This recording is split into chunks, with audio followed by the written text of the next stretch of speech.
ನಮಸ್ಕಾರ ವಿದ್ಯಾರ್ಥಿಗಳೇ, ನಿಮಗೆ ಪ್ರಿಸಿಯೆಂಟ್ ಕ್ಲಾಸ್ಗೆ ಸುಸ್ವಾಗತ. ನಾನು ನಿಮ್ಮ ಅಜಿತ್, ಗಣಿತ ಶಿಕ್ಷಕ. ನಿನ್ನೆವರೆಗೆ ಏನು ಮಾಡ್ತಾ ಇದ್ದೀನೋ, ನಿನ್ನೆ ನಾವು ವರ್ಗ ಸಮೀಕರಣದ ಹಿಂದಿನ ವರ್ಷಗಳ ಪ್ರಶ್ನೆಗಳನ್ನು ನೋಡ್ತಾ ಇದ್ವಿ ಮತ್ತು ನಾವೊಂದು ರಸಪ್ರಶ್ನೆಯನ್ನು ಸಹ ಮಾಡಿದ್ವಿ. ಇವತ್ತಿನ ಒಂದು ರಸಪ್ರಶ್ನೆ ಮಾಡೋಣ. ಅದಕ್ಕಿಂತ ಮೊದಲೇ ಕೆಲವೊಂದು ಪ್ರಶ್ನೆಗಳು ಉಳ್ಕೊಂಡಿದ್ದಾವೆ, ಅವನ್ನು ಮುಗಿಸೋಣ ಅಂತ. ನಾನು ನಿಮಗೆ ಮನೆ ಕೆಲಸ ಮಾಡಲಿಕ್ಕೆ ಹೇಳಿದೆ. ಏನಂದರೆ ನೀವು ಪುನರಾವರ್ತನೆ ಮಾಡಬೇಕು. ಪುನರಾವರ್ತನೆ ಮಾಡಿ ಏನಾದರೂ ನಿಮಗೆ ಸಮಸ್ಯೆ ಇದ್ದರೆ ತೊಗೊಂಡು ಬರ್ಬೇಕಂತ ಹೇಳಿದ್ದೀನಿ. ನೀವು ಮಾಡಿದಿರಿ ಅಂತ ತಿಳ್ಕೊಂಡಿದ್ದೀನಿ. ನೀವು ಪುನರಾವರ್ತನೆ ಮಾಡಿದಿರಿ, ನಿಮಗೆ ಸಮಸ್ಯೆ ಇದ್ದರೆ ಮೆಸೇಜ್ ಮಾಡಿ, ಸರಿನಾ? ಸೊ ಅದರಿಂದ ನಾವು ನಿನ್ನೆ 5 ಪ್ರಶ್ನೆಗಳನ್ನು ಮಾಡಿದ್ವಿ, ಸರಿನಾ? 5 ಪ್ರಶ್ನೆ ಆಯಿತು. 6ನೇ ಪ್ರಶ್ನೆಗೆ ನೋಡೋಣ ಅಂತ. ಏನಂತಿದೆ? 2 ಅನುಕ್ರಮ ಅಂದರೆ ಒಂದಾದ್ಮೇಲೆ ಒಂದು ಧನ ಸಮಪೂರ್ಣಾಂಕಗಳ ವರ್ಗಗಳ ಮೊತ್ತ. ಇದು ಎಷ್ಟು? 3 ಅಂಕಗಳ ಪ್ರಶ್ನೆ. 2 ಅನುಕ್ರಮ ಧನ ಸಮಪೂರ್ಣಾಂಕಗಳ, ಸಮ ಅಂದರೆ ಸಮಾಭ್ಯಾಸ ಗೊತ್ತಲ್ಲ ನಿಮ್ಗೆ, 2ರಿಂದ ಭಾಗ ಹೋಗ್ತಿರ್ಬೇಕು. ಅನುಕ್ರಮ ಧನ ಸಮಪೂರ್ಣಾಂಕಗಳ ವರ್ಗಗಳ ಮೊತ್ತ 164 ಆದರೆ ಆ ಪೂರ್ಣಾಂಕಗಳನ್ನು ಕಂಡುಹಿಡಿಯಿರಿ ಅಂತ ಹೇಳ್ತಾರೆ. ನಾವೇನು ಮಾಡೋಗ್ತಾ ಇಲ್ಲಿ? ಮೊದಲು ಊಹಿಸಬೇಕು ಧನ ಪೂರ್ಣಾಂಕಗಳ, ಅಂದರೆ 1ಅನ್ನು ಎಕ್ಸ್ ಅಂತ ಊಹಿಸಬೇಕು. ಅಂದರೆ ಮುಂದಿನ ಯಾವುದಿರ್ತದೆ ಧನ ಪೂರ್ಣಾಂಕ, ಅದು 2ರಿಂದ ಭಾಗ ಆಗಬೇಕಂದ್ರೆ ಎಕ್ಸ್ ಇದ್ದರೆ ಅದು ಅದಕ್ಕೆ 2 ಕೂಡಿಸಿದ್ರೆ x+2 ಆಗ್ತದೆ. ಆ ಥರ ನಾವು ಊಹಿಸೋಣ ಅಂತ. 6ನೇ ಪ್ರಶ್ನೆ. 2 ಅನುಕ್ರಮ ಅಂದರೆ ಒಂದು ಧನ ಪೂರ್ಣಾಂಕ ಧನ ಸಮ ಮತ್ತು ಸಮನೂ ಇರಬೇಕದು. ಧನ ಸಮ ಪೂರ್ಣಾಂಕ ಏನಿರಲಿ? ಎಕ್ಸ್ ಇರಲಿ, ಊಹಿಸೋದಿದ್ದು. ಹೀಗಾಗಿ ಇದನ್ನು ಒಂದು ಎಕ್ಸ್ ಅಂತ ಊಹಿಸಿದ್ರೆ ಇನ್ನೊಂದೇನಿರ್ತದೆ? ಇನ್ನೊಂದೇನಿರ್ತದೆ? ಎಕ್ಸ್ ಸಂಕಲನ 2 ಇರ್ತದೆ. ಎಕ್ಸ್ ಸಂಕಲನ 2. ಈಗ ನೋಡಿ, ಒಂದು 2 ಇದ್ರೆ ಮುಂದಿನ ಯಾವ್ದು ಬರ್ತದೆ? ಅನುಕ್ರಮವಾಗಿ 2ಕ್ಕೆ 2 ಕೂಡಿಸಿದಾಗ 4 ಬರ್ತದೆ. ಆ ಥರ 10 ಇದ್ರೆ 12 ಹಾಗೆ. ಸೊ ಇದನ್ನು ಊಹಿಸಿದ್ವಿ. ಆಮೇಲೆ ಇನ್ನೊಂದೇನು ಹೇಳ್ತಾರೆ ಅವರು ಇಲ್ಲಿ ಕರಾರು? ಏನು ಹೇಳ್ತಾರೆ? 2 ಅನುಕ್ರಮ ಧನ ಸಮಪೂರ್ಣಾಂಕ ವರ್ಗಗಳ ಮೊತ್ತ, ಆಮೇಲೆ ವರ್ಗಗಳ ಮೊತ್ತ 164. ಅದು ಬರ್ಕೊಂಡು ವರ್ಗಗಳ ಮೊತ್ತ ಎಷ್ಟು? 164 ಅಂತ ಹೇಳಿದ್ದಾರೆ. ಇದನ್ನು ಉಪಯೋಗಿಸಿ ನಾವು ಪರಿಹಾರ ಕಂಡುಹಿಡಿಯೋದು. ಈಗ ಪರಿಹಾರ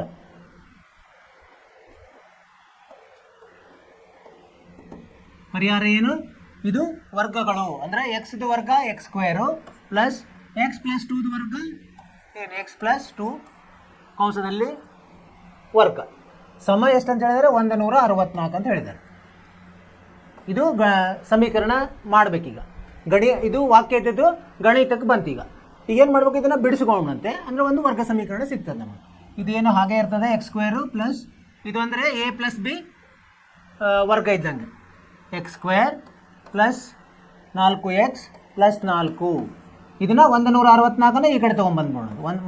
ಋಣ 164 ಸಮ 0 ಆಗ್ತದೆ. ಈಗ 2 x² ಪ್ಲಸ್ x² ಕೂಡಿಸಿದ್ರೆ ಏನಾಗುತ್ತೆ? 2x² ಆಗ್ತದೆ, ಸರಿನಾ? ಆಮೇಲೆ ಇದು 4x ಹಾಗೆ ಇರ್ತದೆ.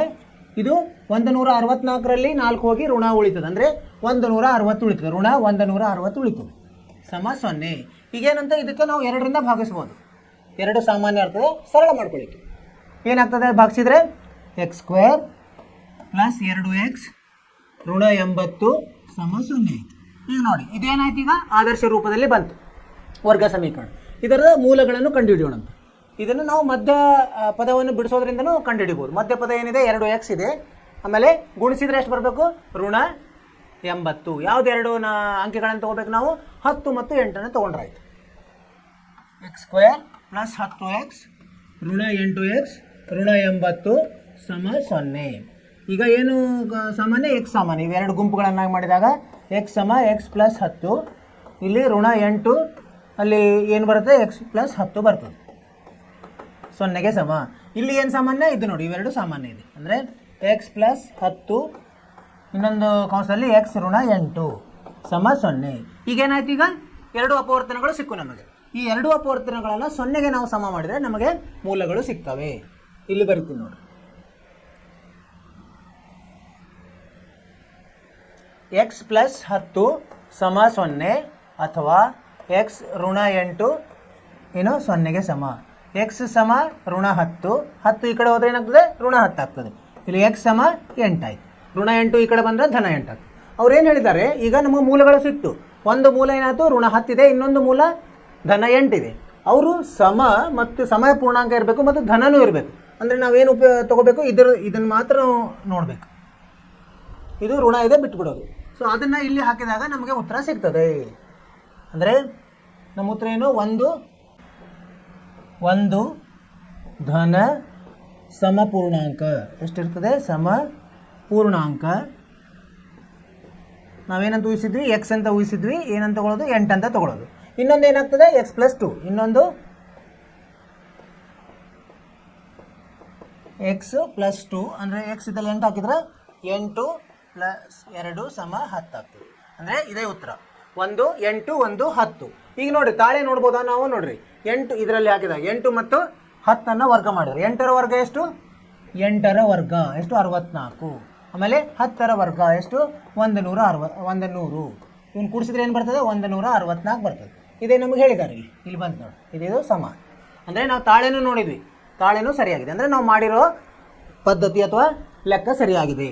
ಏನು ಮಾಡಿದ್ವಿ ನಾವು, ಮೊದಲು ಅವರು ಒಂದು ವಾಕ್ಯವನ್ನು ಕೊಟ್ಟಿದ್ದಾರೆ. ಏನು ವಾಕ್ಯ ಕೊಟ್ಟಿದ್ದಾರೆ, 2 ಅನುಕ್ರಮ ಧನ ಸಮ ಪೂರ್ಣಾಂಕಗಳ ವರ್ಗಗಳ ಮೊತ್ತ 164 ಆದರೆ ಆ ಪೂರ್ಣಾಂಕಗಳನ್ನು ಕಂಡುಹಿಡಿಯಿರಿ. ಅದಕ್ಕೇನು ನಾವು ಮೊದಲು ಊಹಿಸಿದ್ವಿ, ಏನು ಊಹಿಸಿದ್ವಿ, ಒಂದು ಧನ ಸಮ ಪೂರ್ಣಾಂಕ ಎಕ್ಸ್ ಇರಲಿ, ಇನ್ನೊಂದು ಏನಾಗ್ತದೆ ಅನುಕ್ರಮ ಇದ್ದಾಗ ಆಮೇಲೆ ಸಮ ಇರಬೇಕಂದ್ರೆ ಅದಕ್ಕೆ 2 ಕೂಡಿಸ್ಬೇಕಾಗ್ತದೆ, x+2 ಆಗ್ತದೆ. ಆಮೇಲೆ ಇದನ್ನ ವರ್ಗಗಳ ಮೊತ್ತ ಕೊಟ್ಟಾರೆ, ಇವೆರಡು ವರ್ಗಗಳ ಮೊತ್ತ 164. ಇದನ್ನು ಉಪಯೋಗಿಸಿ ನಾವು ಒಂದು ಸಮೀಕರಣವನ್ನು ಮಾಡಿದ್ವಿ, ವರ್ಗ ಸಮೀಕರಣ. ಏನು ವರ್ಗ ಸಮೀಕರಣ, ಇದು ವರ್ಗ ಸಮೀಕರಣ ಸಿಕ್ತು ನಮಗೆ. x² + 2x - 80 = 0.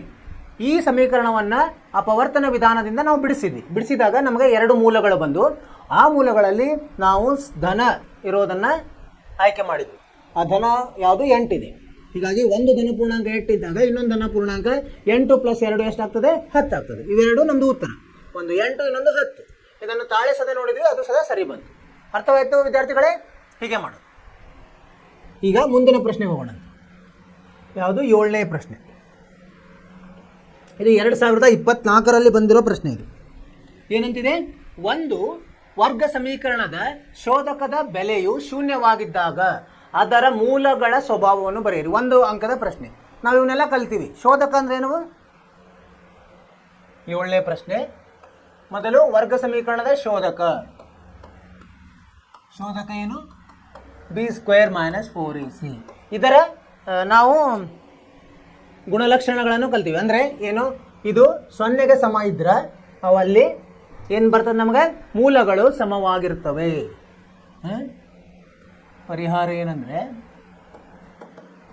b² - 4ac ಅಂದರೆ ಶೋಧಕವು 0 ಆಗಿದ್ದಾಗ ಮೂಲಗಳು ಹೆಂಗಿರ್ತವೆ, ಇದು ಬರೀಬೇಕು ನಾವು, ಮೂಲಗಳು ಸಮ ಮತ್ತು ವಾಸ್ತವ ಸಂಖ್ಯೆ ಆಗಿರ್ತವೆ. ಹಿಂಗೆ ಬರೀಬೇಕು ನಾವು ಉತ್ತರ, ವಾಸ್ತವ ಸಂಖ್ಯೆ.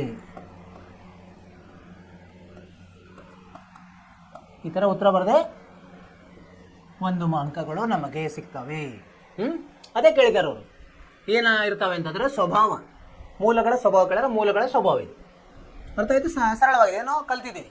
ಅವ್ರೇನಾದರೂ ಮೂಲಗಳು 0ಕ್ಕಿಂತ ಜಾಸ್ತಿ ಇದ್ರೆ ಏನಂತ ಬರೀಬೇಕು ನಾವು, 2 ಭಿನ್ನವಾದ ಮೂಲಗಳು ವಾಸ್ತವವಾಗಿರ್ತವೆ. ಅದು 0ಕ್ಕಿಂತ ಕಡಿಮೆ ಇದ್ರೆ ಇದಕ್ಕೆ ಯಾವುದೇ ವಾಸ್ತವ ಮೂಲಗಳಿಲ್ಲ ಅಂತ ಬರೀಬೇಕು. ಈಗ ಅವರು 0ಗೆ ಸಮ ಅಂತ ಬರ್ತಿದ್ದಾರೆ, ಅದಕ್ಕೆ ನಾವು ಇದನ್ನು ಬರೋದು. ಮುಂದಿನ ಪ್ರಶ್ನೆ ಹೋಗೋಣ ಅಂತ. 8ನೇ ಪ್ರಶ್ನೆ ಏನಿದೆ, ಇದು 2 ಅಂಕಗಳ ಪ್ರಶ್ನೆ. 2x² - 3x - 1 = 0. ಇದೊಂದು ವರ್ಗ ಸಮೀಕರಣ ಕೊಟ್ಟರು. ಈ ವರ್ಗ ಸಮೀಕರಣದ ಮೂಲಗಳನ್ನು ವರ್ಗ ಸಮೀಕರಣದ ಸೂತ್ರವನ್ನು ಉಪಯೋಗಿಸಿ ಬರೀಬೇಕು ನಾವು. ಅಪವರ್ತಿಸಿ ಅಲ್ಲ, ಸೂತ್ರವನ್ನು ಮಾಡೋಣಂತ. ಸೂತ್ರ ಗೊತ್ತದೆ ನಮಗೆ, ಏನು, x - b ಧನ ಅಥವಾ ಋಣ +or - ವರ್ಗಮೂಲ b² - 4ac ಭಾಗಲಬ್ಧ 2a. ಅದನ್ನು ಉಪಯೋಗಿಸಿ ಮಾಡಬೇಕು ನಾವು. ಮಾಡೋಣ. 8ನೇ ಪ್ರಶ್ನೆ. ಸಮೀಕರಣ ಬರ್ಕೊಂಬಂತೆ. 2x² - 3x - 1 = 0. ಈಗ ಇಲ್ಲಿ ಸಹಗುಣಕಗಳನ್ನು ಬರ್ಕೋಬೇಕು. ಮೊದಲು ಪರಿಹಾರ ಸಹಗುಣಕಗಳು. ಎ ಎಷ್ಟಿದೆ ಇಲ್ಲಿ, ಎ ಅಂದರೆ 2, ಬಿ ಅಂದರೆ -3, ಸಿ ಅಂದರೆ -1. ಈಗ ಏನು ಸೂತ್ರ ಬರೀಬೇಕಂದ್ರೆ ಎಕ್ಸ್ 2 ಮೂಲಗಳು ಇರ್ತವೆ. ಒಂದು ಋಣ ಬಿ ಧನ b² - 4ac ಭಾಗಲಬ್ಧ 2a. ಇನ್ನೊಂದು ಏನಿರ್ತದೆ, ಒಂದು ಋಣ, ಒಂದು ಧನ ಒಂದು ಋಣ b b² - 4ac ಭಾಗಲಬ್ಧ 2a. ಈಗ ಇದರಲ್ಲಿ ಇದನ್ನು ಆದೇಶಿಸೋಣ ಅಂತ. ಬಿ ಎಷ್ಟಿದೆ? ಋಣ ಇದೆ, ಋಣ 3 ಧನ ವರ್ಗಮೂಲ ಬಿ ಸ್ಕ್ವೇರ್ ಅಂದರೆ ಋಣ 3 ವರ್ಗ ಋಣ 4 ಗುಂಡ್ಲೆ ಎ ಎಷ್ಟಿದೆ? 2 ಇದೆ, ಸಿ ಎಷ್ಟಿದೆ? ಋಣ 1 ಇದೆ. ಭಾಗಲಬ್ಧ 2 ಗುಂಡ್ಲೆ ಎ ಎಷ್ಟಿದೆ? 2 ಇದೆ. ಇಲ್ಲಿನೂ ಅದೇ ಥರ ಮಾಡೋಣ. ಇಲ್ಲಿ ಋಣ 3 ಋಣ ವರ್ಗಮೂಲ ಋಣ 3ರ ವರ್ಗ ಮತ್ತು ಋಣ 4 ಗುಂಡ್ಲೆ 2 ಗುಂಡ್ಲೆ 1 ಭಾಗಲಬ್ಧ 2 ಗುಂಡ್ಲೆ 2. ಇದನ್ನು ಸರಳ ಮಾಡೋಣ ಅಂತ. ಋಣ 3 ಅಂದರೆ 3 ಆಯಿತು, ಧನ 3 ಸಂಕಲನ. ಇದು ಏನಾಗ್ತದೆ ನೋಡ್ರಿ, 3ರ ವರ್ಗ 9, ಋಣ 3 ಇರಲಿ ಧನ 3 ವರ್ಗ 9. ಆಮೇಲೆ ಇದು ಋಣ ಧನ 8 ಆಗ್ತದೆ, ಯಾಕಂದ್ರೆ ಇಲ್ಲೂ ಋಣ ಇದೆ, ಋಣ ಧನ 9 8 17 ಆಯಿತು. ಭಾಗಲಬ್ಧ 2 ಗುಂಡ್ಲೆ 2 4. ಇಲ್ಲೇನು ಬರ್ತದೆ? 3 ಋಣ 17 ಭಾಗಲಬ್ಧ 4. ಇವ 2 ಮೂಲಗಳು. ಚಿತ್ರವನ್ನು ನೋಡಂತೆ. ಇಲ್ಲಿ ಬಂದಿದೆ, ಸರಿಯಾಗಿ ಬಂದಿದೆ. ಇಲ್ಲಿ 3 ಪ್ಲಸ್ ಧನ ಅಥವಾ ಋಣ 1ರಲ್ಲೇ ಬರ್ತಾರೆ, ನೀವು ಬೇರೆ ಬೇರೆ ಬರಿಬೇಕಾಗ್ತದೆ. ಈ ಥರ ಬರೆದು ಮುಂದಿನ ಹಂತವನ್ನು ಈ ಥರ ಬರಿಬೇಕು. ಹೀಗೆ ಮಾಡಿಬಿಟ್ರೆ ಅಂಕರ ನಿಮಗೆ ಏನು ಸಮಸ್ಯೆ ಇಲ್ಲ. ಇದು ಒಂದು 2 ಅಂಕಗಳು ನಿಮಗೆ ಗ್ಯಾರಂಟಿ. ಸರಿನಾ? ಅರ್ಥವಾಯಿತು? ಏನು ಮಾಡೋದು? ಸರಳ ಇದೆ. ನಾವು ಏನಂದರೆ ಸೂತ್ರಗಳು ನೆನಪಿರಬೇಕು. ಸೂತ್ರ ನೆನಪಿತ್ತಂದರೆ ಸಗುಣಕಗಳನ್ನು ಬರ್ಕೊಳ್ಳೋದು, ಸಗುಣಕದಲ್ಲಿ ಅದನ್ನು ಬೆಲೆಯನ್ನು ನಾವು ಆದೇಶಿಸಿದಾಗ ನಮಗೆ ಉತ್ತರ ಬರ್ತದೆ. ಇದೇ ಉತ್ತರ.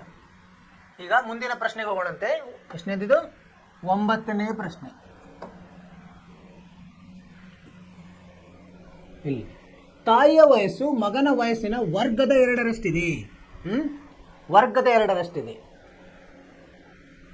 8 ವರ್ಷಗಳ ನಂತರ 3 ಅಂಕದ ಪ್ರಶ್ನೆ. 8 ವರ್ಷಗಳ ನಂತರ ತಾಯಿಯ ವಯಸ್ಸು ಮಗನ ವಯಸ್ಸಿನ 3ರಷ್ಟಕ್ಕಿಂತ 4 ವರ್ಷಗಳು ಹೆಚ್ಚಾಗಿದೆ. ಅವರ ಈಗಿನ ವಯಸ್ಸುಗಳನ್ನು ಕಂಡುಹಿಡಿಯಿರಿ. ನಾವೇನು ಮಾಡಬೇಕು? ಮೊದಲು ಮಗಂದು ಕಡಿಮೆ ಇರ್ತದಲ್ಲ, ಅದನ್ನು ನಾವು ಅದಕ್ಕೆ ಚರಾಕ್ಷರ ಕೊಡೋಣ ಅಂತ, ಎಕ್ಸ್ ಅಂತ ಕೊಡೋಣ. ಊಹಿಸೋದು. ಮಗನ ವಯಸ್ಸು, ಮಗನ ಈಗಿನ ವಯಸ್ಸು ಬರೀಬೇಕು ನಾವು. ಮಗನ ಈಗಿನ ವಯಸ್ಸು ಏನಿರಲಿ? ಎಕ್ಸ್ ಇರಲಿ. ಹಾಗಾದರೆ ತಾಯಿದೇನಾಗ್ತದೆ? ತಾಯಿಯ ವಯಸ್ಸು ಮಗನ ವಯಸ್ಸಿನ ವರ್ಗದ 2ರಷ್ಟಿದೆ. ಏನಾಗ್ತದೆ? ತಾಯಿಯ ವಯಸ್ಸು, ತಾಯಿಯ ಈಗಿನ ವಯಸ್ಸು ಏನಾಗ್ತದೆ?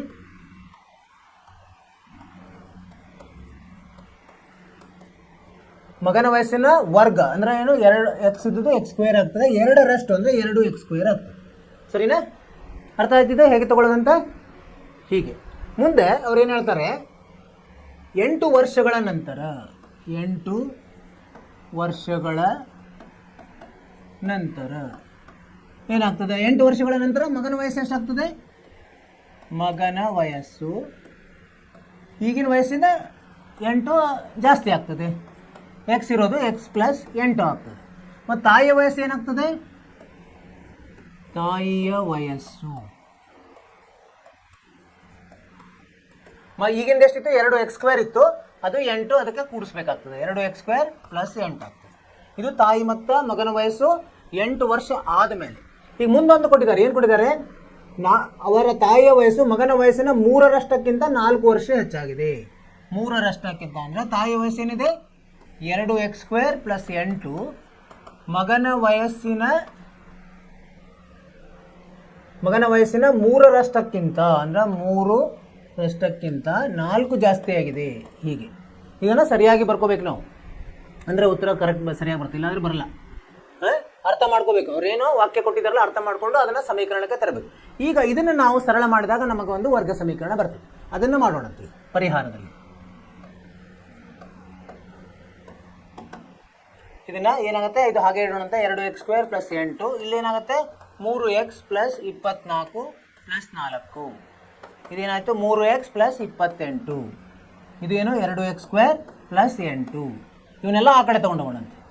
2x² - 3x, ಇದು ಬಂದರೆ -28. -28 + 8 ಅಂದರೆ -25 0. ಈಗ ಇದೊಂದು ವರ್ಗ ಸಮೀಕರಣ ಆಯಿತು.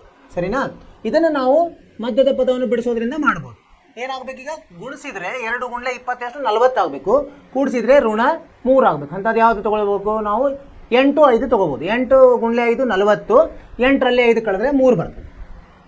ಆ ಥರ ನಾವು ತೊಗೋಬೇಕು. 2x² minus 8x. Minus 8x ಯಾಕೆ ತೊಗೋಬೇಕಂದ್ರೆ ಇಲ್ಲಿ ಮೈನಸ್ 3x ಉಳಿಬೇಕಾಗುತ್ತೆ.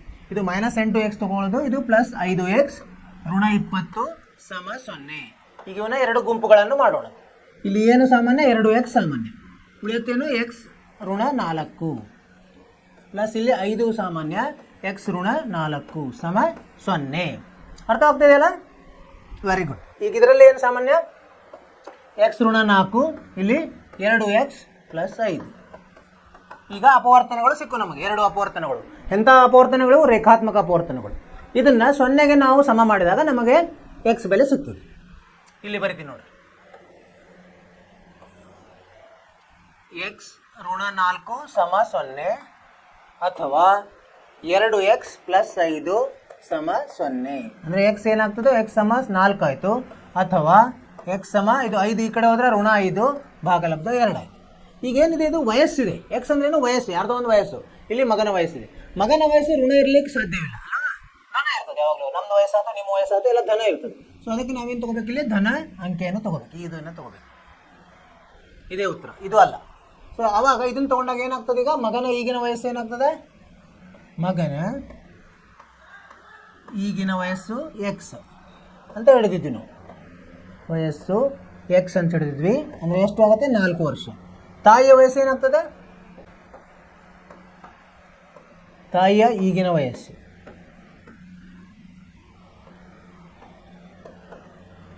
ಏನಂತ ಹಿಡಿದಿದ್ವಿ ನಾವು? ಇಲ್ಲಿ 2x².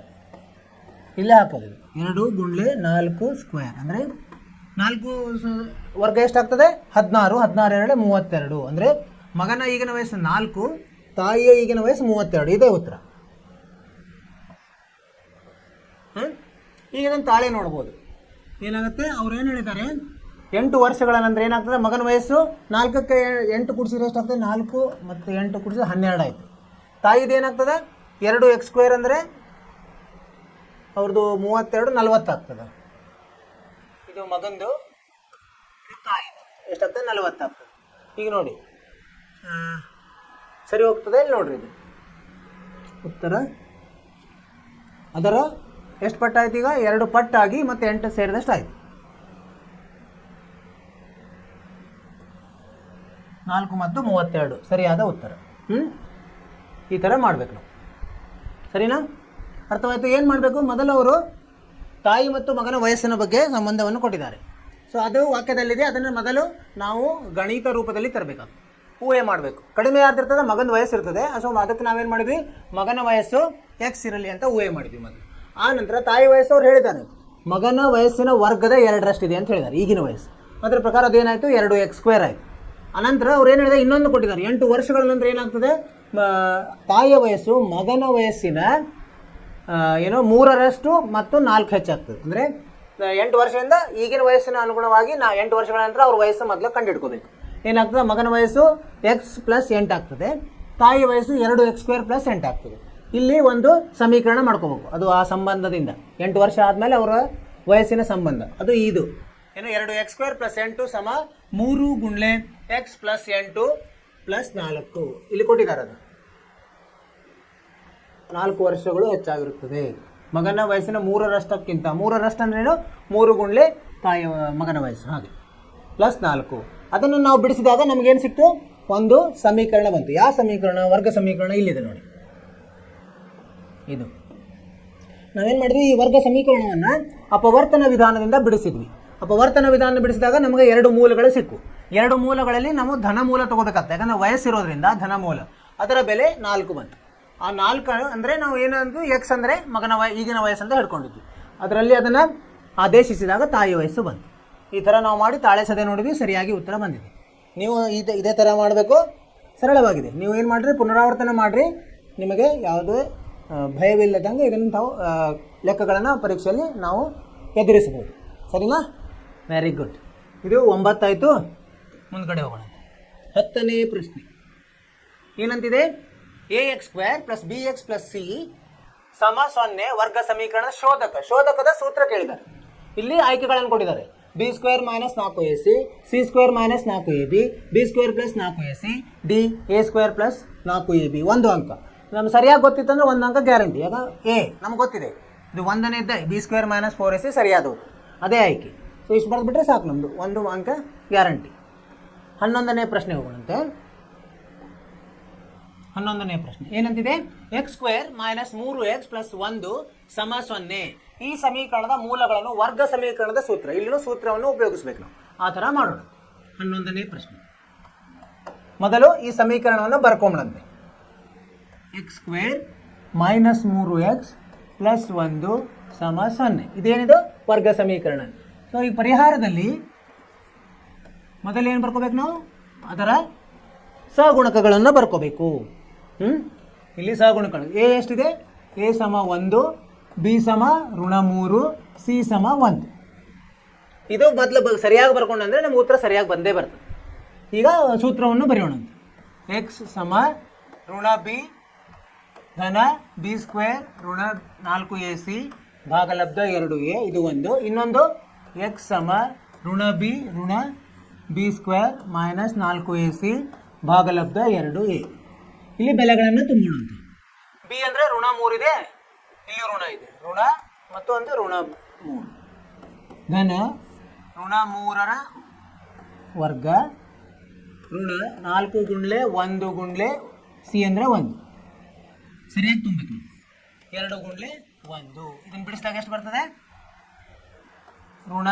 ಋಣ ಧನ ಸಂಕಲನ. ಇಲ್ಲಿ ಏನಾಗ್ತದೆ? ಋಣ 9, ಋಣ 3ರ ವರ್ಗ ಧನ 9, 9 ಋಣ 4 ಅಂದರೆ 5 ಆಗ್ತದೆ ಭಾಗಲಬ್ಧ 2. ಇಲ್ಲೇನಾಗ್ತದೆ? ಇಲ್ಲಿನೂ ತುಂಬಿದರೆ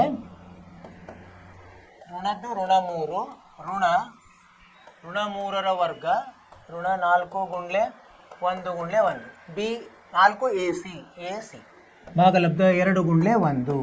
ಇದೇನು ಬಂತು? 3 ಋಣ ವರ್ಗಮೂಲ 5 ಭಾಗಲಬ್ಧ 2. ಇವು 2 ಮೂಲಗಳು ಇಲ್ಲಿ ಬಂದಿದೆ ನೋಡಿ. ಅಂದರೆ ಒಂದರಲ್ಲೇ ಸೇರಿಸಿ ಬರೆದಿದ್ದಾರೆ, ನಾವು ಬೇರೆ ಬೇರೆ ಬರಿಬೋದು. ಇದು ಸರಿಯಾದ ಉತ್ತರ. ಇದು ಒಂದು. ಏನಂತ ಹೇಳಿದ್ರು ಅವರು? ಒಂದು ಸಮೀಕರಣವನ್ನು ಕೊಟ್ಟಿದ್ದಾರೆ. ಆ ಸಮೀಕರಣವನ್ನು ನೀವು ಸೂತ್ರ ವರ್ಗ ಸಮೀಕರಣದ ಮೂಲಗಳ ಸೂತ್ರವನ್ನು ಉಪಯೋಗಿಸಿ ಮೂಲಗಳನ್ನು ಕಂಡುಹಿಡ್ರಿ. ಮೂಲಗಳ ಸೂತ್ರ ನಮಗೆ ಗೊತ್ತಿರಬೇಕು. ಅದರ ಆಮೇಲೆ ಮೊದಲು ಏನು ಮಾಡಬೇಕು? ಸಹಗುಣಕಗಳನ್ನು ಬರ್ಕೋಬೇಕು. ಇಲ್ಲಿ ಬರ್ಕೊಂಡು ನಾವು ಸಹಗುಣಕಗಳನ್ನು ಎ ಬಿ ಸಿ ಅದನ್ನು ಸೂತ್ರದಲ್ಲಿ ಹಾಕಿದಾಗ ನಮಗೆ ಉತ್ತರಗಳು ಬಂತು. ಸಹಗುಣಕಗಳನ್ನು ಚಿಹ್ನೆ ಸಹಿತ ಬರ್ಕೋಬೇಕು. ಮತ್ತೆ ಅದು ತಪ್ಪಂಗಿಲ್ಲ. ನೀವು ಹೀಗೆ ಮಾಡ್ರಿ, ನಿಮಗೆ ಸರಿಯಾದ ಉತ್ತರ ಬರ್ತದೆ. ಮುಂದಿನ ಪ್ರಶ್ನೆ ಹೋಗೋಣಂತೆ. 12ನೇ ಪ್ರಶ್ನೆ ಇಲ್ಲೊಂದು ವಾಕ್ಯದಲ್ಲಿದೆ. ಮೊದಲು ಅದನ್ನು ಅರ್ಥ ಮಾಡ್ಕೊಳ್ಳೋಣ. ಏನಂತಿದೆ 12ನೇದ್ದು? ಇದು 3 ಅಂಕಗಳ ಪ್ರಶ್ನೆ. ಒಂದು ರೈಲು 360 ಕಿಲೋಮೀಟರ್ ದೂರವನ್ನು ಏಕರೂಪ ಜವದಿಂದ ಕ್ರಮಿಸುತ್ತದೆ. ದೂರ ಎಷ್ಟಿದೆ? 360 ಕಿಲೋಮೀಟರ್. ಜವ ಗೊತ್ತಿಲ್ಲ, ಜವವು ನಾವು ಎಕ್ಸ್ ಅಂತ ಹಿಡಿಬೋದು. ಅದರ ಜವವು 5 ಕಿಲೋಮೀಟರ್ ಹೆಚ್ಚಿದ್ದರೆ ಏನಾಗ್ತಿತ್ತು? ಅಷ್ಟೇ ದೂರವನ್ನು ಕ್ರಮಿಸಲು ಅದು 1 ಗಂಟೆ ಕಡಿಮೆ ಸಮಯವನ್ನು ತೆಗೆದುಕೊಳ್ಳುತ್ತಿತ್ತು. ಅಂದರೆ ಗಂಟೆಗಳ ವ್ಯತ್ಯಾಸ ಎಷ್ಟಿದೆ? 1 ಗಂಟೆ. ಇದೇ ಏನು ಎಕ್ಸ್ ಜವದಲ್ಲಿ ಹೋಗ್ತಿದ್ರೆ ಅದು ಏನಾಗ್ತಿತ್ತು? ಒಂದು ವೇಳೆಯನ್ನು ತಗೊಳ್ತದೆ. ಅಂದರೆ ಅದು ಎಷ್ಟು? 360 ಭಾಗಲಬ್ಧ ಎಕ್ಸ್ ಆಗುತ್ತೆ ಸಮಯ. ಇಲ್ಲ ಅಂದರೆ ಏನಾಗ್ತಿತ್ತು? 360 ಭಾಗಲಬ್ಧ 5 ಜಾಸ್ತಿ ಆಗಿದೆ, ಎಕ್ಸ್ ಪ್ಲಸ್ 5. ಸೊ ಅವು ಎರಡರ ನಡುವಿನ ವ್ಯತ್ಯಾಸ. ಜವವು ಹೆಚ್ಚಾದರೆ ಏನಾಗ್ತದೆ? ಟೈಮ್ ಕಡಿಮೆ ಆಗ್ತದೆ ಅಲ್ವಾ? ಸೊ ಅದನ್ನು ನಾವು 2ಕ್ಕೆ ಇಡ್ಬೋದು. ಮೊದಲನೇದಲ್ಲಿ ಟೈಮು ಜಾಸ್ತಿ ಬೇಕು, ಅಂದರೆ ಸಮಯ ಜಾಸ್ತಿ ಬೇಕು. 2ನೇ ಸಂದರ್ಭದಲ್ಲಿ ಸಮಯ ಕಡಿಮೆ ಬರಬೇಕು. ಯಾಕಂದರೆ ಜವ ಅಂದ್ರೇನು? ಜವ ಅಂದರೆ ನೀವು ಎಷ್ಟು ದೂರವನ್ನು ಕ್ರಮಿಸಿರ್ತೀವಿ ಅದು ಎಷ್ಟು ಗಂಟೆಯಲ್ಲಿ ಸಮಯ, ದೂರ ಭಾಗಲಬ್ಧ ಸಮಯ, ಅದನ್ನು ಉಪಯೋಗಿಸಿ ನಾವು ಕಂಡುಹಿಡಿಬೇಕಾಗ್ತದೆ. ನೋಡೋಣ ಅಂತದ್ದು ಎಷ್ಟನೇದು. 12ನೇ ಪ್ರಶ್ನೆ. ಈಗ ಏನಂತೀಗೋಣ? ಮೊದಲು ದೂರ ಏನು ಕೊಟ್ಟಾರೋ ಬರ್ಕೊಂಬೋಣ. ದೂರ ಎಷ್ಟು? 360 ಕಿಲೋಮೀಟರ್. ಸರಿಯಾ? ಆಮೇಲೆ ಜವ ನಮಗೆ ಗೊತ್ತಿಲ್ಲ. ಜವ ಏನಂತ ತಗೊಂಡಂತ ಎಕ್ಸ್ ಇರಲಿ. ಸರಿನಾ? ಈಗ ಜವ ಅಂದ್ರೇನು? ಅದರ ಸೂತ್ರ ಜವ ಅಂದರೆ ದೂರ ಭಾಗಲಬ್ಧ ಸಮಯ. ಸಮಯ ಏನಾಗ್ತದೆ? ಈಗ ಸಮಯ ದೂರ 360 ಭಾಗಲಬ್ಧ ಎಕ್ಸ್ ಆಗ್ತದೆ. ದೂರ ಭಾಗಲಬ್ಧ ಜವ ಮಾಡಿದ್ರೆ ನಿಮ್ಗೆ ಸಮಯ ಸಿಗ್ತದೆ. ಸರಿನಾ? ಈಗೇನು ಎರಡನೇ ಸಂದರ್ಭದಲ್ಲಿ ಏನಾಯಿತು, ಜವವು 5 ಕಿಲೋಮೀಟರ್ ಪ್ರತಿ ಗಂಟೆ ಜಾಸ್ತಿ ಇದ್ದರೆ, ಅಂದರೆ ಇದು ಒಂದನೇ ಸಂದರ್ಭ ಆಯಿತು.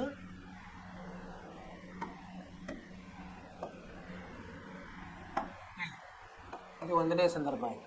ಎರಡನೇ ಸಂದರ್ಭದಲ್ಲಿ ಏನಾಯಿತು, ಜವ ಹೆಚ್ಚಿಗೆ ಇದ್ರೆ ಎಷ್ಟು, 5 ಕಿಲೋಮೀಟರ್, ಇದಕ್ಕಿಂತ 5 ಕಿಲೋಮೀಟರ್ ಜಾಸ್ತಿ ಅಂದರೆ ಎಕ್ಸ್ ಪ್ಲಸ್ 5 ಇದ್ದರೆ ಏನಾಗ್ತಿತ್ತು ಅವಾಗ, ಸಮಯ ದೂರಾಂತರ ಅದೇ ಇರ್ತದೆ. ಸಮಯ ಏನಾಗ್ತದೆ ಈಗ, ಸಮಯ 360 ಭಾಗಲಬ್ಧ ಎಕ್ಸ್ ಪ್ಲಸ್ 5 ಆಗ್ತದೆ. ಅವ್ರೇನು ಹೇಳಿದ್ದಾರೆ, ಇವೆರಡರ ನಡುವಿನ ವ್ಯತ್ಯಾಸ ಎಷ್ಟು ಹೇಳಿದ್ದಾರೆ, 1 ಗಂಟೆ. ಅಂದರೆ ಸಮಯ ವ್ಯತ್ಯಾಸ ಇವೆರಡರದು, ಇದು ಸಮಯ 1 ಅಂತ ಹೇಳೋಣ, ಇದು ಸಮಯ 2 ಎರಡನೇ ಸಂದರ್ಭದಲ್ಲಿ. ಈಗ ಅವ್ರೇನು ಹೇಳಿದ್ದಾರೆ, ಇಲ್ಲಿ ಸಮಯ ಜಾಸ್ತಿ ಇರ್ತದೆ, ಸಮಯ 1 ವ್ಯವಕಲನ ಸಮಯ 2 ಸಮಯ ಎಷ್ಟು, 1 ಗಂಟೆ 1. ಈಗ ಇದನ್ನು ಇಲ್ಲಿ ಆದೇಶಿಸೋಣ. ಸಮಯ 1 ಎಷ್ಟಿದೆ, 360 ಭಾಗಲಬ್ಧ ಎಕ್ಸ್ ಇದೆ, ಋಣ 360 ಭಾಗಲಬ್ಧ ಎಕ್ಸ್ ಪ್ಲಸ್ 5 ಇದೆ, ಸಮ 1. ಸರಿನಾ? ಈಗ ನಾವು ಲಸ ತಗೋ, ಲಸ ಏನು, ಎಕ್ಸ್ ಮತ್ತು ಎಕ್ಸ್ ಪ್ಲಸ್ 5. ಇದೇನು ಮಾಡೋದು, ಅಡ್ಡ ಮಾಡಿದರೆ, ಅಡ್ಡ ಗುಣಾಕಾರ ಮಾಡಿದರೆ ಬರ್ತದೆ. 360 ಗುಣಲಬ್ಧ ಎಕ್ಸ್ ಪ್ಲಸ್ 5 ಋಣ 360 ಗುಣಲಬ್ಧ ಎಕ್ಸ್ ಭಾಗಲಬ್ಧ ಎಕ್ಸ್ ಗುಣಲೆ ಎಕ್ಸ್ ಪ್ಲಸ್ 5 ಸಮ 1. ಈಗ ಇದನ್ನು ಬಿಡಿಸೋಣಂತೆ, ಇದನ್ನು ಇಲ್ಲಿ ತೊಗೊಂಡು ಹೋಗ್ಬಿಡೋಣಂತೆ. ಕೆಳಗಡೆ ಏನಿದೆಯಲ್ಲ ಛೇದ, ಈ ಛೇದವನ್ನು ಬಲಗಡೆ ತೊಗೊಂಡ್ರೆ ಅದು ಅಂಶ ಆಗ್ತದೆ. 360 ಗುಣಲೆ ಎಕ್ಸ್ ಏನು, 360 ಎಕ್ಸ್ ಪ್ಲಸ್ 360 ಗುಣಲೆ 5 ಎಷ್ಟು ಬರ್ತದೆ, 5 0ಗೆ 0, 5 6 30ಕ್ಕೆ 0, 1800 ಬರ್ತದೆ. ಋಣ 360 ಎಕ್ಸ್ ಸಮ, ಇದನ್ನು ಬಿಡಿಸಿದರೆ ಎಕ್ಸ್ ಸ್ಕ್ವೇರ್ ಪ್ಲಸ್ 5 ಎಕ್ಸ್ ಆಗ್ತದೆ. ಈಗೇನಾಯ್ತು, ಇಲ್ಲಿ 360 ಇದು ರದ್ದಾಯಿತು, ಉಳಿತೇನು 1800, ಅದನ್ನೆಲ್ಲ ಈ ಕಡೆ ತೊಗೊಂಬರೋಣ. ಎಕ್ಸ್ ಸ್ಕ್ವೇರ್ ಪ್ಲಸ್ 5 ಎಕ್ಸ್ ಋಣ 1800 ಸಮ 0. ಈಗ ನೋಡಿ ಈ ಥರ ಬಂತು. ಇದನ್ನು ನಾವು ಬಿಡಿಸ್ಬೇಕೀಗ, ಮಧ್ಯಪದವನ್ನು ಬಿಡಿಸೋದ್ರಿಂದ ಯಾವುದು ತೊಗೋಬೇಕು ನಾವೀಗ, ಗುಣಿಸಿದರೆ 1800 ಬರಬೇಕು, ಆಮೇಲೆ ಕೂಡಿಸಿದರೆ 5 ಬರಬೇಕು. ಏನು ತೊಗೊಂಡು 45 ಮತ್ತು 40, 45 ಗುಣಲೆ 40 ಅಂದರೆ 1800 ಬರ್ತದೆ. ಇಲ್ಲಿ ಮಾಡೋಣ, X square plus 45 X plus ಋಣ ಆಗುತ್ತದೆ, ಋಣ 40 ಎಕ್ಸ್ ಋಣ 1800 ಸಮ 0. ಇವೆರಡು ಗುಂಪುಗಳು ಇಲ್ಲಿ ಏನು ಸಾಮಾನ್ಯ, ಎಕ್ಸ್ ಸಾಮಾನ್ಯ, ಎಕ್ಸ್ ಪ್ಲಸ್ 45 ಋಣ ಇಲ್ಲಿ 40 ಸಾಮಾನ್ಯ, ಎಕ್ಸ್ ಪ್ಲಸ್ 45 0ಗೆ ಸಮ, ಎಕ್ಸ್ ಪ್ಲಸ್ 45 ಅಪವರ್ತನಗಳು ಸಿಗ್ತವೆ ನಮಗೆ. ಎಕ್ಸ್ ಋಣ 40 ಸಮ 0. ಸರಿನಾ? ಕಾಣಿಸ್ತಾ ಇದೆಯಲ್ಲ? ಈಗ ಇದನ್ನು ಒಂದೊಂದು ಅಪವರ್ತನಗಳು 0ಗೆ ಸಮ ಮಾಡೋದು. ಎಕ್ಸ್ ಪ್ಲಸ್ 45 ಸಮ 0 ಅಥವಾ ಎಕ್ಸ್ ಋಣ 40 ಸಮ 0, ಎಕ್ಸ್ ಸಮ ಋಣ 45 ಅಥವಾ ಎಕ್ಸ್ ಸಮ 40. ಈಗ ಎಕ್ಸ್ ಅಂದರೆ ಏನು ತಗೊಂಡಿ ನಾವು, ಜವ. ಜವ ಋಣ ಇರುವುದಿಲ್ಲ, ಜವದ ಹೋಗ್ತಾನೆ ಇರ್ತದಲ್ಲ, ಧನ ಇರ್ತದೆ, ಅದಕ್ಕೆ ನಾವು ಈ ಬೆಲೆಯನ್ನು ತಗೋಬೇಕಾಗ್ತದೆ ಉತ್ತರಕ್ಕೆ. ಅವ್ರೇನು ಕೇಳಿದ್ದಾರೆ, ಏನು ಕಂಡುಹಿಡಿಯಲಿಕ್ಕೆ ಹೇಳ್ತಾರೆ, ಜವ, ರೈಲಿನ ಸರಾಸರಿ ಜವ ಕಂಡುಹಿಡಿ. ಇದೇ ರೈಲಿನ ಸರಾಸರಿ ಜವ. ಉತ್ತರ ರೈಲಿನ ಸರಾಸರಿ ಜವ ಎಷ್ಟು, 40 ಕಿಲೋಮೀಟರ್ ಪ್ರತಿ ಗಂಟೆಗೆ. ಈ ಥರ ಉತ್ತರ ಬರೀಬೇಕು. ಏನು ಮಾಡಿದ್ವಿ ನಾವಿಲ್ಲಿ, ಮೊದಲು ಅವರು ಒಂದು ಸಂದರ್ಭ ಕೊಟ್ಟಿದ್ದಾರೆ. ಏನಂದರೆ, ಒಂದು ರೈಲು ಏನೋ ಸ್ಥಿರವಾದ ಜವದಲ್ಲಿ ಚಲಿಸಿ 360 ಕಿಲೋಮೀಟರನ್ನು ಕ್ರಮಿಸುತ್ತದೆ, ಅಂದರೆ ದೂರ ಕೊಟ್ಟಾಗಾಯಿತು. ಅದೇ ಜವವು 5 ಕಿಲೋಮೀಟರ್ ಪ್ರತಿ ಗಂಟೆಗೆ ಹೆಚ್ಚಿಗೆ ಆದರೆ 1 ಗಂಟೆ ಕಡಿಮೆ ಸಮಯ ತಗೊಳ್ಳುತ್ತದೆ. ಹೀಗಾಗಿ ನಾವು ಎರಡೂದರಲ್ಲಿ ಸಮಯವನ್ನು ಕಂಡುಹಿಡಿದ್ವಿ. ನಾವು ಒಂದರಲ್ಲಿ ಸಮಯ ಏನು ಬರ್ತದೆ, 360 ಭಾಗಲಬ್ಧ ಎಕ್ಸ್ ಬರ್ತದೆ. ಅಂದರೆ ನಮಗೆ ಇದು ಗೊತ್ತಿರಬೇಕು, ಏನು ಜವದ ಸೂತ್ರ. ಜವ ಅಂದ್ರೇನು ಇದು ಗೊತ್ತಿರಬೇಕು ನಮ್ಗೆ. ಜವ ಅಂದರೆ ದೂರ, ಕ್ರಮಿಸಿದ ದೂರ ಭಾಗಲಬ್ಧ ಸಮಯ ಅಥವಾ ಗಂಟೆ, ಇದು ಗೊತ್ತಿರಬೇಕು ನಮಗೆ. ಹೀಗಾಗಿ ನಾವು ಸಮಯ ಬೇಕಾಗಿದೆ. ಸಮಯ ಅಂದರೆ ಏನಾಗುತ್ತೆ, ದೂರ ಭಾಗಲಬ್ಧ ಜವ ಆಗ್ತದೆ. ದೂರ 360 ಇದೆ, ನಾವು ಇದನ್ನು ಜವವನ್ನು ಎಕ್ಸ್ ಅಂತ ತೊಗೊಂಡಿವಿ. 360 ಭಾಗಲಬ್ಧ ಎಕ್ಸ್ ಆಯಿತು. ಇದು ಒಂದನೇದ್ರಲ್ಲಿ. ಎರಡನೇದ್ರಲ್ಲಿ ಏನಾಗುತ್ತೆ 5 ಕಿಲೋಮೀಟರ್ ಪ್ರತಿ ಗಂಟೆಗೆ ಜಾಸ್ತಿ ಆದಾಗ ಅವಾಗ ಅಲ್ಲಿ ಏನಾಗ್ತದೆ, ಜವ ಬೇರೆ ಆಯಿತು, ಸಮಯವು ಬೇರೆ ಆಗ್ತದೆ. ಅದು ಏನಾಗ್ತದೆ 360 ಭಾಗಲಬ್ಧ ಎಕ್ಸ್ ಪ್ಲಸ್ 5 ಆಯಿತು. ಅವ್ರೇನು ಹೇಳಿದ್ದಾರೆ, ಇವೆರಡರ ವ್ಯತ್ಯಾಸ 1 ಗಂಟೆ ಇದೆ ಅಂತ ಹೇಳ್ತಾರೆ ಸಮಯ. ಅದನ್ನು ಉಪಯೋಗಿಸಿದ್ವಿ ನಾವು. 360 ಭಾಗಲಬ್ಧ ಎಕ್ಸ್ ಋಣ 360 ಭಾಗಲಬ್ಧ ಎಕ್ಸ್ ಪ್ಲಸ್ 5 ಸಮ 1 ಆಯಿತು. 1 ಇದನ್ನು ನಾವು ಬಿಡಿಸ್ಕೊಂಡ್ವಿ. ಸರಳವಾಗಿ ಬಿಡಿಸಿದಾಗ ನಮಗೊಂದು ಸಮೀಕರಣ ಬಂತು, ವರ್ಗ ಸಮೀಕರಣ. ಇಲ್ಲಿದೆ ನೋಡಿ. ಈ ವರ್ಗ ಸಮೀಕರಣ ನಾವು ಮಧ್ಯಪದವನ್ನು ಭಾಗಿಸುವುದರಿಂದ ಛೇದಿಸುವುದರಿಂದ ನಮಗೆ 2 ಅಪವರ್ತನಗಳನ್ನು ಕಂಡುಹಿಡಿದ್ವಿ. ಅವು ಏನು ಅಪವರ್ತನಗಳು? ಎಕ್ಸ್ ಪ್ಲಸ್ 45 ಎಕ್ಸ್ ಋಣ 40. ಈ ಅಪವರ್ತನಗಳನ್ನು 0ಗೆ ನಾವು ಸಮ ಮಾಡಿದ್ಕೊಳ್ಳೋ ಏನು ಬಂತು, ನಮಗೆ ಮೂಲಗಳು ಬಂತು. ನಮಗೆ ಎಂಥ ಮೂಲ ಬಂತು? ಒಂದು ಋಣ ಮೂಲ ಬಂತು, ಒಂದು ಧನ ಮೂಲ ಬಂತು. ಇಲ್ಲಿ ಜವ ಇರೋದ್ರಿಂದ ಮೂಲ ಅಂದರೆ ಜವ ಇದೆ, ಹೀಗಾಗಿ ನಾವು ಧನವನ್ನು ಆಯ್ಕೆ ಮಾಡಿದ್ವಿ. ಧನ ಎಷ್ಟಿದೆ? 40 ಇದೆ. ಅದು ಈ ರೈಲಿನ ಸರಾಸರಿ ಜವ ಆಗ್ತದೆ 40 ಕಿಲೋಮೀಟರ್ ಪ್ರತಿ ಗಂಟೆಗೆ. ಅರ್ಥವಾಯಿತು ವಿದ್ಯಾರ್ಥಿಗಳೇ? ಸರಳವಾಗಿದೆ. ಏನಂದರೆ ನಾವು ಅರ್ಥ ಮಾಡ್ಕೋಬೇಕು.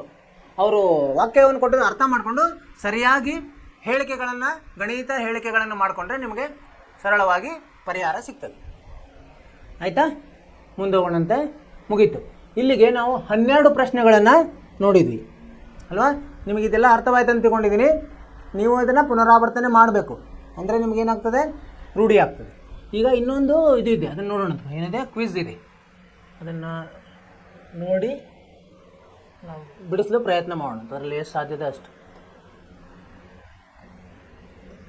ಈ ಪಾಠದ ಆಯ್ಕೆ ಇದು ಹಿಂದಿನ ವರ್ಷದ ಪ್ರಶ್ನೆಗಳು 12 ಬಿಡಿಸಿದ್ದೀವಿ ನಾವು. ಈ ಥರನೇ ಬರ್ತದೆ ನಿಮಗೆ.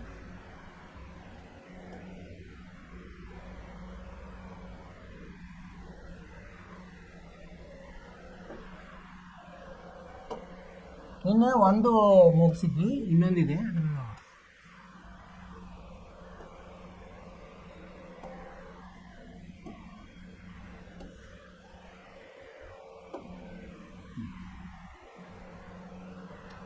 ಪ್ರಶ್ನೆ ಇದೆ ನೋಡಿ. 1ನೇ ಪ್ರಶ್ನೆ ಏನಂತಿದೆ? ಇದು ax² + bx + c = 0 ಏನಿದು ವರ್ಗ ಸಮೀಕರಣ. ಇದರಲ್ಲಿ ಏನಂತ, ಒಂದು ಮೂಲವು ಇನ್ನೊಂದು ಮೂಲರ 3ರಷ್ಟಿದ್ದರೆ ಅವಾಗ b² ಅನುಪಾತ ac ಕೇಳಿದ್ದಾರೆ. ಅವಾಗ ನಾವು ಏನು ಮಾಡೋಣ ಅಂತ ಇದನ್ನು ಪ್ರಯತ್ನ ಮಾಡೋಣ. ಹೆಂಗೆ ಮಾಡ್ಬೋದು?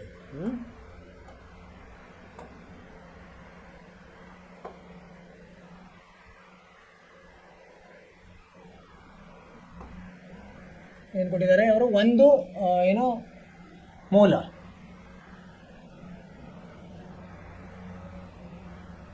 ಏನಂದರೆ ಅಲ್ಫಾ. ಇವು ಏನಿದೆ, ಇನ್ನೊಂದು 3ರಷ್ಟಿದೆ, 3 ಟೈಮ್ಸ್ ಆದರು 3 ಬೀಟಾ ಅಂತ ಇದ್ದಾಗ. ಈಗ ಅದರ ಮೊತ್ತದ ಸಹಾಯದಿಂದ ನೋಡೋಣಂತ. ಈಗೇನಾಯಿತು, ಅಲ್ಫಾ ಪ್ಲಸ್ ಬೀಟಾ ಗೊತ್ತಿದೆ ನಮಗೇನಿದೆ, ಋಣ ಬಿ ಭಾಗಲಬ್ಧ ಎ ಅಲ್ವಾ? ಈಗ ಅಲ್ಫಾ ಇದ್ದಲ್ಲಿ ಇದನ್ನು ಸೇರಿಸೋಣ. 3 ಬೀಟಾ ಪ್ಲಸ್ ಬೀಟಾ ಸಮ ಋಣ ಬಿ ಬೈ ಎ ಆಯಿತು. ಅಂದರೆ 4 ಬೀಟಾ ಸಮ ಮೈನಸ್ ಬಿ ಬೈ ಎ ಆಯಿತು. ಇನ್ನೊಂದು ಗೊತ್ತಿದೆ ನಮಗೆ, ಏನು, ಅಲ್ಫಾ ಗುಣಲಬ್ಧ ಬೀಟಾ ಏನಿರುತ್ತೆ, ಸಿ ಬೈ ಎ ಇರ್ತದೆ ಅಲ್ವಾ? ಇಲ್ಲಿ ಅಲ್ಫಾ ಇದ್ದಲ್ಲಿ ಏನು ಮಾಡೋದು ನಾವು?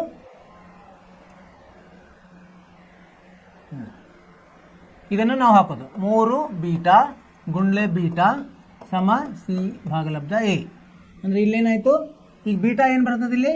ಬೀಟಾ ಸಮ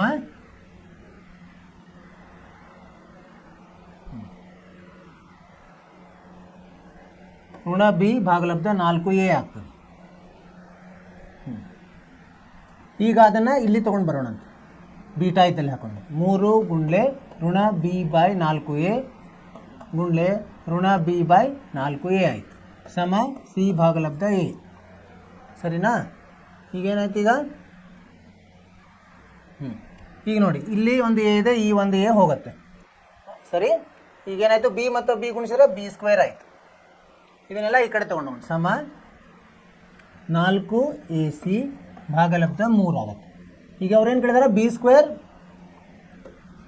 ಭಾಗಲಬ್ಧ ac ಕೇಳಿದ್ದಾರೆ. ಏನಾಗಿದೆ? 4 ಭಾಗಲಬ್ಧ 3. 4 ಭಾಗಲಬ್ಧ 3 b². 4 4 16 ತಪ್ಪಿದೆ.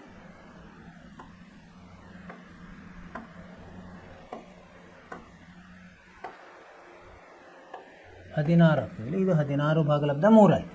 ಸರಿನಾ? ಅದು ಬಿ ಭಾಗಲಬ್ಧ ಎ ಸಿ ಅಂದರೆ ಬಿ² ಭಾಗಲಬ್ಧ ಎ ಸಿ ಅಂದರೆ b² ಅನುಪಾತ ಎ ಸಿ. ಈಗ ಉತ್ತರ ಯಾವುದಾಯಿತು? 16:3. ಮೂರನೇ ಉತ್ತರ ಇದು. ಮುಂದಿನ ಪ್ರಶ್ನೆ ಹೋಗೋಣಂತೆ. ಮೂರನೇ ಪ್ರಶ್ನೆ ಬಂತು ಒಮ್ಮೆ.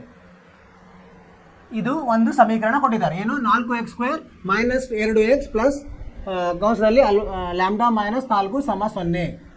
ಈಗ ಒಂದು ಇನ್ನೊಂದರ ವಿಲೋಮವಾಗಿದೆ.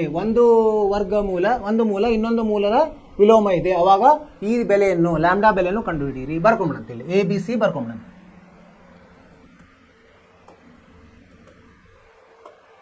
ಇದರಲ್ಲಿ ಎ ಏನಾಗುತ್ತೆ? ಎ ಅಂದರೆ 4, ಬಿ ಅಂದರೆ -2, ಸಿ ಅಂದರೆ ಲ್ಯಾಂಬ್ಡಾ - 4 ಆಗ್ತದೆ. ಈಗ ಅವ್ರು ಏನು ಹೇಳಿದ್ದಾರೆ? ಒಂದು ಮೂಲ ಅಲ್ಫಾ ಸಮ 1/λ ಬೀಟಾ ಅಂದರೆ ಇದಂತ ಕೊಟ್ಟಿದ್ದಾರೆ. ಇದನ್ನು ನಾವು ಬೀಟಾ ಈ ಕಡೆ ತೊಗೊಂಡ್ರೆ ಏನಾಗ್ತದೆ? ಅಲ್ಫಾ ಗುಣಲೆ ಬೀಟಾ 1. ಇಲ್ಲಿ ನೋಡೋಣ. ನಮಗೆ ಸೂತ್ರ ಗೊತ್ತು. ಅಲ್ಫಾ ಗುಣಲಬ್ಧ ಬೀಟಾ ಅಂದರೆ C/λ A. ಇಲ್ಲಿ ಅಲ್ಫಾ ಬೀಟಾ ಏನಿದೆ? 1 ಇದೆ. ಸಿ ಎಷ್ಟಿದೆ? ಅಲ್ಫಾ -4 A ಎಷ್ಟಿದೆ? 4 ಇದೆ. ಈ 4 ಇಲ್ಲಿ ಹೋದ್ರೆ ಅಲ್ಫಾ -4 = 4 ಆಯಿತು. ಆಮೇಲೆ ಇದೇನಿದು? ಲ್ಯಾಂಬ್ಡಾ ಈ 4 ಈ ಕಡೆ ಬಂದರೆ ಧನ ಆಗ್ತದೆ, 8 ಆಯಿತು. ಲ್ಯಾಂಬ್ಡಾ 8 ಅಂದರೆ 1ನೇದ್ದು ಸರಿಯಾದ ಉತ್ತರ. ಈ ಥರ ನಾವು ಇದು ರಸಪ್ರಶ್ನೆ ಇರೋದ್ರಿಂದ ಬೇಗ ಬೇಗ ಮಾಡಬೇಕು, ಇಲ್ಲಾಂದರೆ ಟೈಮ್ ಹೋಗ್ತಾ ಇರ್ತದೆ. 8ನೇದ್ದು ಸರಿಯಾದ ಉತ್ತರ. ಮುಂದಿನ ಪ್ರಶ್ನೆ ನೋಡಂತೆ. 4ನೇ ಪ್ರಶ್ನೆ. ಇಲ್ಲಿ ಒಂದು ಏನು ಕೊಟ್ಟಿದ್ದಾರೆ? ವರ್ಗ ಸಮೀಕರಣ ಕೊಟ್ಟಿದ್ದಾರೆ.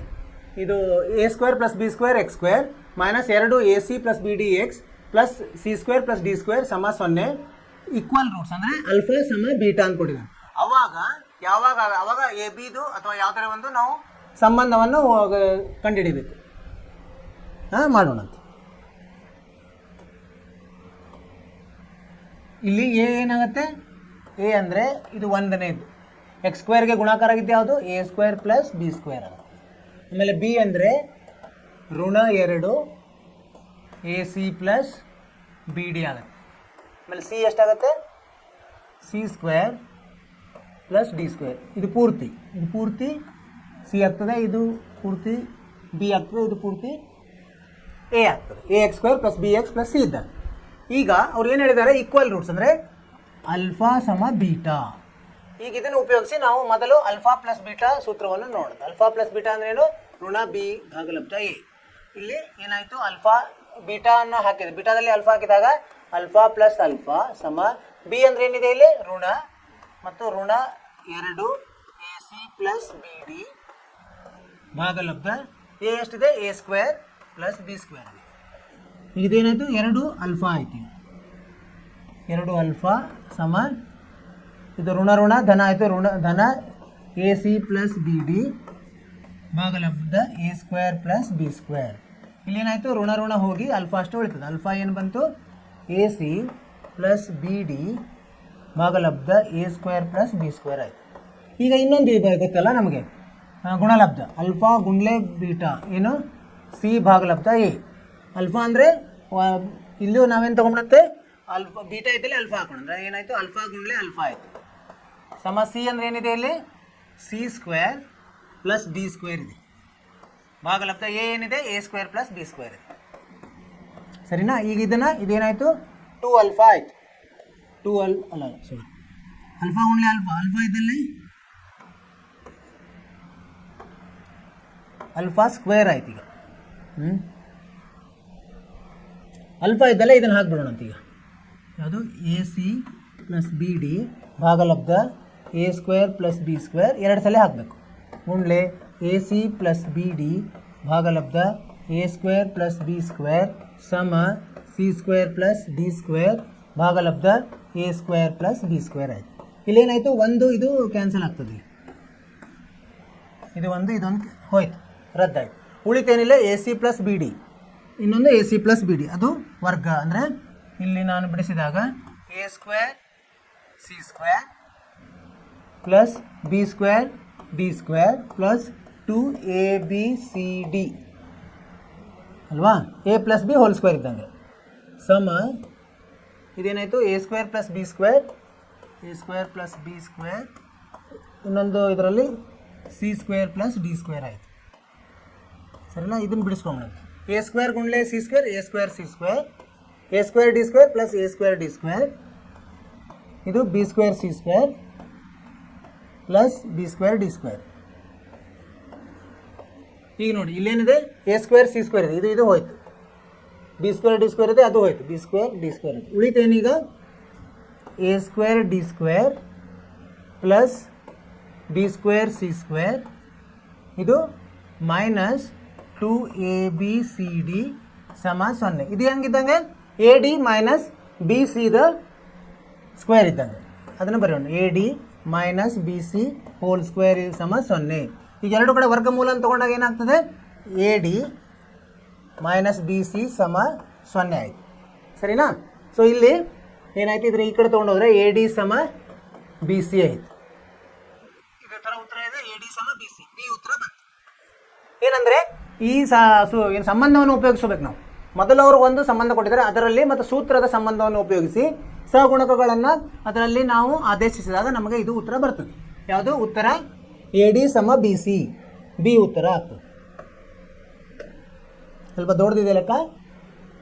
ಇಫ್ ಒಂದು ಮೂಲ ಇದ್ದರೆ 2 is the root of a equation, then the quadratic equation has equal roots. If 2 is the root of equation x square plus ax plus 12 ಸಮ 0, the quadratic equation ax square plus ax plus q ಸಮ 0 has equal roots. Then q ಬೆಲೆ ಕೇಳಿದ್ದಾರೆ.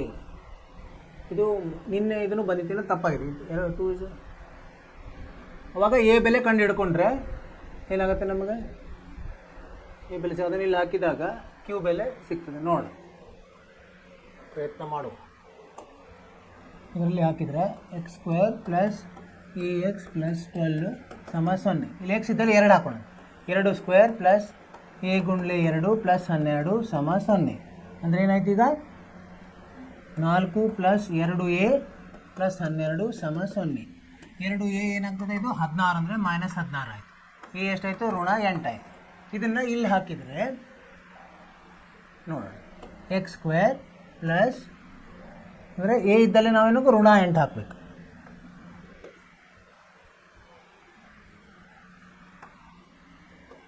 X square ಋಣ 8x plus Q ಹಾಗೆ ಇರ್ತದೆ ಸಮ 0. ಇದು ಏನು ಹೇಳಿದ್ದಾರೆ ಅವರು, ಈಕ್ವಲ್ ರೂಟ್ಸ್ ಅಂದರೆ ಅಲ್ಫಾ ಸಮ ಬೀಟಾ ಅಂತ ಹೇಳಿದ್ದಾರೆ. ಅಂದರೆ ಅಲ್ಫಾ ಪ್ಲಸ್ ಬೀಟಾ ಏನಾಗ್ತದೆ, ಮೈನಸ್ ಬಿ ಬೈ ಎ ಆಗ್ತದೆ. ಅಲ್ಫಾ ಗುಂಡ್ಲೆ ಬೀಟಾ ಸಿ ಬೈ ಎ, ಇದನ್ನು ಉಪಯೋಗಿಸೋಣ. ಇಲ್ಲಿ ಏನಾಗ್ತದೆ, ಅಲ್ಫಾ ಇಲ್ಲಿ ಹಾಕಿದಾಗ 2 ಅಲ್ಫಾ ಸಮ ಬಿ ಎಷ್ಟಿದೆ, ಋಣ 8, ಎ ಎಷ್ಟಿದೆ 1. ಅಂದರೆ ಋಣ 8 ಅಲ್ಫಾ ಅಂದರೆ ಏನಾಗ್ತದೆ, 8 ಭಾಗಲಬ್ಧ 2 4 ಆಗ್ತದೆ. ಒಂದು ಮೂಲ 4 ಆಯಿತು, ಇನ್ನೊಂದು ಮೂಲ 4 ಆಯಿತು. ಸೊ ಅವಾಗ ಇದನ್ನು ನಾವು ಕಂಡುಹಿಡಿಬೋದು. ಯಾವುದಿರ್ತದೆ ಇದು ಕ್ಯೂ ಹೆಂಗೆ ಕಂಡುಹಿಡಿಬೇಕು, ಇದರಲ್ಲಿ ಹಾಕಬೇಕು. ಅಲ್ಫಾ 4 ಬಂತು, 4 ಗುಂಡ್ಲೆ ಬೀಟಾನು 4 ಬರ್ತದೆ, ಯಾಕಂದರೆ ಸಮವಾಗಿದೆ ಅಂತ. ಸಿ ಎಷ್ಟಾಯಿತು, ಸಿ ಗೊತ್ತಿಲ್ಲ, ಎ ಎಷ್ಟಿದೆ 1 ಇದೆ, ಅಂದರೆ ಸಿ 16 ಆಯಿತು. ಅದನ್ನು ಇಲ್ಲಿ ಹಾಕಿದ್ರೆ ಆಯಿತು. ಎಕ್ಸ್ ಸ್ಕ್ವೇರ್ ಋಣ 8x ಪ್ಲಸ್ 16 ಸಮ 0. ಅಂದರೆ ಕ್ಯೂ ಬೆಲೆ ಎಷ್ಟಾಯ್ತು, ಇಲ್ಲಿ 16 ಆಯಿತು. ಎಲ್ಲಿದೆ 16 ಇದೆಯಾ? ಹಾಂ, ಡಿ ಸರಿಯಾದ ಉತ್ತರ. ಅರ್ಥವಾಯಿತು ವಿದ್ಯಾರ್ಥಿಗಳೇ? ಈಗ 6 ಪ್ರಶ್ನೆಗಳು ಆದವು. 7ನೇ ಪ್ರಶ್ನೆ, ಇಫ್ ಇಕ್ವೇಷನ್ ಕೊಟ್ಟಿದ್ದಾರೆ ಅಂದರೆ ವರ್ಗ ಸಮೀಕರಣ ಕೊಟ್ಟಿದ್ದಾರೆ, x square minus a x plus 1 has equal roots, then the roots are both equal to ಕಂಡುಹಿಡಿಯಿರಿ ಅಂತ ಹೇಳಿದ್ದಾರೆ. ಅವಾಗ ಏನು ಮಾಡ್ಬೇಕು ನಾವು, ಮೊದಲು ಎ ಬೆಲೆ ಕಂಡುಹಿಡ್ಕೊಂಡ್ಬಿಡ್ತೀವಿ. ಹೆಂಗೆ ಕಂಡುಹಿಡಿಯೋದು ನಾವು ನೋಡೋಣ. ಇಲ್ಲೇನು ಕೊಟ್ಟಿದ್ದಾರೆ, ಎ ಬೆಲೆ ಎಷ್ಟಿದೆ, ಇಲ್ಲಿ 1 ಇದೆ. ಬಿ ಬೆಲೆ ಏನಿದೆ, ಋಣ ಎ ಇದೆ. ಸಿ ಬೆಲೆ 1 ಇದೆ. ಆಮೇಲೆ ಅಲ್ಫಾ ಮತ್ತು ಬೀಟಾ ಈಕ್ವಲ್ ಅಂತ ಹೇಳಿದ್ದಾರೆ, ಅಲ್ಫಾ ಸಮ ಬೀಟಾ ಅಂತ ಹೇಳಿದ್ದಾರೆ. ಈಗ ಅಲ್ಫಾ ಪ್ಲಸ್ ಬೀಟಾ ಎಷ್ಟಾಗುತ್ತೆ, ಋಣ ಬಿ ಬೈ ಎ. ಸರಿನಾ? ಇಲ್ಲಿ ಹಾಕಿದಾಗ ಬಿ ಅಂದರೆ ಏನು, ಋಣ ಇದೆ, ಋಣ ಎ ಭಾಗಲಬ್ಧ ಎ ಎಷ್ಟಿದೆ, 1 ಇದೆ. ಹೀಗಾಗಿ ಎ ಅಂದರೆ ಏನಾಯಿತು, ಅಲ್ಫಾ ಎಷ್ಟಿದೆ, 2 ಸಮ ಅಂದರೆ 2 ಅಲ್ಫಾ ಆಯಿತು. Alpha plus alpha. ಇನ್ನೊಂದು ಅಲ್ಫಾ ಬೀಟಾ ಏನಿದೆ, ಸಿ ಬೈ ಎ. ಅಲ್ಫಾ ಅಂದರೆ ಒಂದೇ ಇರೋದ್ರಿಂದ ಇಲ್ಲಿ ಅಲ್ಫಾ ಎ ಬೈ 2 ಆಗ್ತದೆ. ಅದನ್ನು ಇಲ್ಲೇ ಹಾಕೋಣ.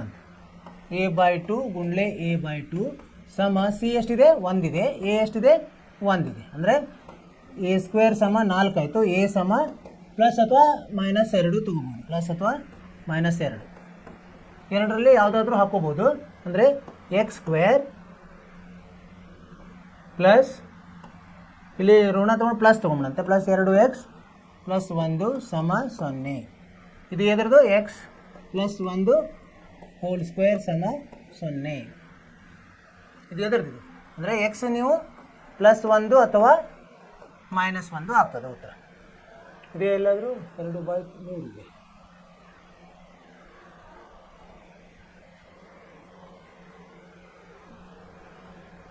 Roots are both equal to ಇಲ್ಲೇನೋ ತಪ್ತಾ ಸರಿಯಾಗಿದೆ. ಎ ಎಷ್ಟು ಬಂತು 2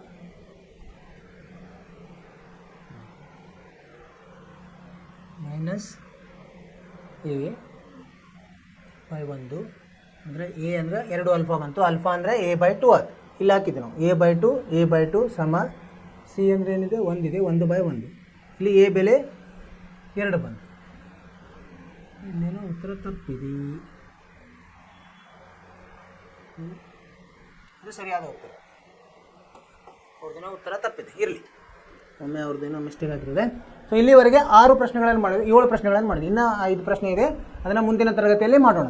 ನೀವು ಈ ಥರ ರಸಪ್ರಶ್ನೆ ಇರ್ತದೆ ನಿಮಗೆ, ಅದು ತುಂಬ ಇದು ಆಗ್ತದೆ, ಏನೋ ನಿಮ್ಮ ಜ್ಞಾನ ವೃದ್ಧಿ ಆಗ್ತದೆ ಇಂಥ ರಸಪ್ರಶ್ನೆ. ಅಂದರೆ ಇಷ್ಟೇ ಸಮಯದಲ್ಲಿ ನಾವು ಮುಗಿಸ್ಬೇಕು ಲೆಕ್ಕಗಳು.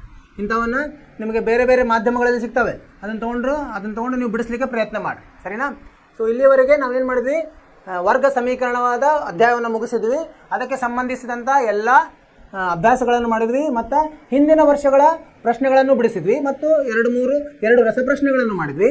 ಆಮೇಲೆ ದೃಶ್ಯ ಮಾಧ್ಯಮಗಳಿಂದ ನೋಡಿದ್ವಿ ಅದರ ಬೇರೆ ಬೇರೆ ವಿಧಾನಗಳನ್ನು. ಸೊ ಇದೆಲ್ಲ ನಿಮಗೆ ಅರ್ಥವಾಯಿತು ಅಂತ ತಿಳ್ಕೊಂಡಿದ್ದೀನಿ. ಇಷ್ಟು ಆಗಿನೂ ನೀವು ಏನು ಮಾಡಿ, ನಿಮ್ಗೆ ಅರ್ಥ ಆಗಿಲ್ಲ, ಕೆಲವೊಂದು ಅರ್ಥ ಆಗಿರೋಂಗಿಲ್ಲ, ಅವನ್ನ ನೀವು ನಮಗೆ ಮೆಸೇಜ್ ಹಾಕಿರಿ, ನಾವು ನಿಮಗೆ ಪರಿಹಾರವನ್ನು ಹೇಳ್ತೀವಿ. ನೀವೇನು ಮಾಡ್ತಿರ್ಬೇಕು, ಪುನರಾವರ್ತನೆ ಮಾಡ್ತಿರ್ಬೇಕು. ಜಾಸ್ತಿ ಪುನರಾವರ್ತನೆ ಮಾಡಿದಂಗೆ ನಿಮಗೆ ಒಂದು ಆತ್ಮವಿಶ್ವಾಸ ಜಾಸ್ತಿ ಆಗ್ತದೆ. ಇದನ್ನು ಹೇಳ್ತಾ ಇವತ್ತಿನ ತರಗತಿಯನ್ನು ಮುಗಿಸೋಣಂತೆ. ಮುಂದಿನ ತರಗತಿಯಲ್ಲಿ ಹೊಸ ಪಾಠವನ್ನು ಮಾಡೋಣ, ಸರಿನಾ? ಅಲ್ಲಿವರೆಗೆ ನೀವು ನಿಮ್ಮ ಬಗ್ಗೆ ಕಾಳಜಿ ತಗೋರಿ, ಪಠ್ಯೇತರ ಚಟುವಟಿಕೆ ಭಾಗವಹಿಸಿರಿ ಮತ್ತು ನೀವು ಆರೋಗ್ಯದ ಬಗ್ಗೆ ಕಾಳಜಿ ಇರಲಿ. ಇಷ್ಟು ಹೇಳ್ತಾ ನಿಮಗೆ ಒಳ್ಳೆಯದಾಗಲಿ, ಶುಭವಾಗಲಿ. ನಮಸ್ಕಾರ.